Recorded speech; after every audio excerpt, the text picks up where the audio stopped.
حضرت ابو ہریرہ رضی اللہ تعالیٰ عنہ سے روایت ہے کہ آن حضرت صلی اللہ علیہ وسلم نے فرمایا، رمضان شریف کے متعلق میری امت کو خاص طور پر 5 چیزیں عطا کی گئی ہیں جو پہلی امتوں کو نہیں ملی۔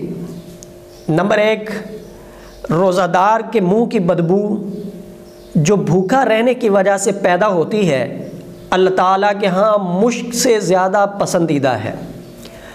نمبر 2، روزہ دار کے لیے مچھلیاں تک دعائے مغفرت کرتی ہیں اور افطار کے وقت تک کرتی رہتی ہیں۔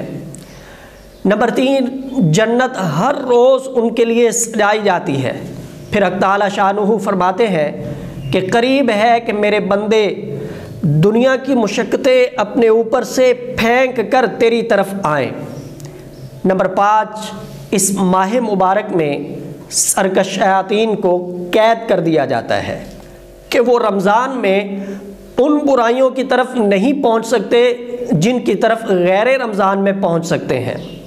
یعنی رمضان میں شیاطین قید ہونے کی بنا پر روزہ داروں کو گناہوں پر نہیں ابھار سکتے، لیکن انسان کا نفس گناہ کرانے میں شیاطین سے کم نہیں ہے، اور گناہوں کا چسکا بھی انسان کو گناہوں کی پٹری پہ چلاتا رہتا ہے۔ تاہم ہم میں سے ہر انسان اس بات کا اپنی آنکھوں سے مشاہدہ کر سکتا ہے کہ رمضان المبارک میں گناہوں کی کمی اور عبادات کی کثرت ہوتی ہے۔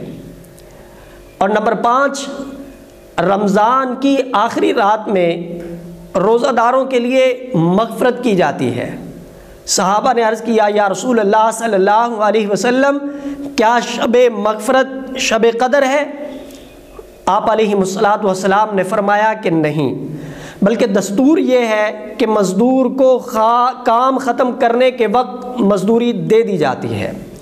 حضرت حسن سے روایت ہے کہ اللہ جل شانہ رمضان المبارک کی ہر شب میں 6 لاکھ آدمیوں کو دوزخ سے بری فرماتے ہیں، اور جب رمضان کی آخری شب ہوتی ہے تو اللہ تعالیٰ اتنی تعداد میں دوزخ سے بری فرماتے ہیں جتنی تعداد میں آج رات تک پورے مہینے میں آزاد فرمائے ہوتے ہیں۔ حضرت ابن عباس رضی اللہ عنہما سے رمضان کی فضیلت کے متعلق بڑی جامع اور طویل حدیث موجود ہے، جس میں آپ نقل کرتے ہیں کہ اللہ تعالیٰ رمضان میں روزانہ افطار کے وقت ایسے 10 لاکھ آدمیوں کو جہنم سے بری کرتے ہیں جن کے اوپر جہنم واجب ہو چکی ہوتی ہے، اور جب آخری دن ہوتا ہے تو آخری دن اللہ تعالیٰ رمضان کے پورے مہینے کے برابر جہنمیوں کو جہنم سے آزاد کرتے ہیں۔